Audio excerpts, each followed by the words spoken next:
and you're watching Project Life Size. Let's see here. So this is my first time doing something like this. I was asked yesterday to kind of be the viewer of the month for this month, so hopefully I do a good job. Be gentle with me in any way, shape, or form. So the topic this week was fatspiration versus thinspiration, and how you feel about it and that type of thing. And I couldn't agree more with what everybody has said. As far as, you know, when it comes down to it, you have to be the best you that you can be. And I know that my personal journey to loving myself as who I am, as I am, came from kind of stumbling into the fat positivity community. I spent a lot of time really just not liking who I was, not liking my height, not liking my size, not liking that I didn't look like the girls who would go to all the shows, not liking what I looked like compared to all the other people that were around. And one day I just sort of had it. I just sort of had it with doubting myself, and I just needed to see myself reflected in some way, shape, or form. So one night I just started digging around on the internet and found so many wonderful blogs, just so many gorgeous girls wearing clothes that I could only dream of wearing, but they were my size and they looked like me. And it became a really big thing for me, to where I had strings and strings and strings of bookmarks of all these different bloggers and all these different things that were being showcased in stores, and wishing I had thousands upon thousands of dollars to pay for all these clothes. And this is a new thing for me. I'd been a chubby girl pretty much all my life, and to finally find places where I could get clothes that looked like my friends' clothes and actually were my size was pretty great. I'm going to warn you, you may see a cat. Just so you know. But anyway, what was I saying? Oh, tens of thousands of like links, and wishing I had all this money and just all of this stuff. And I was getting to a point to where I was starting to like myself a little bit better.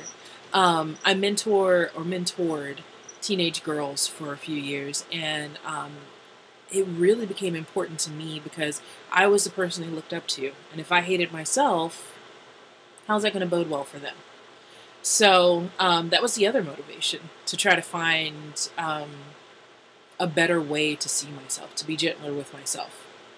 So that's kind of how I got into it. That's actually kind of how I found Project Life Size, were all of those things. And then a few years ago, I decided that in order for me to be the best me that I could be, I needed to start working out. I needed to start taking better care of myself and putting myself first.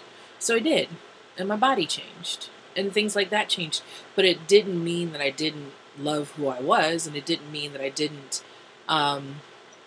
still dig what I had.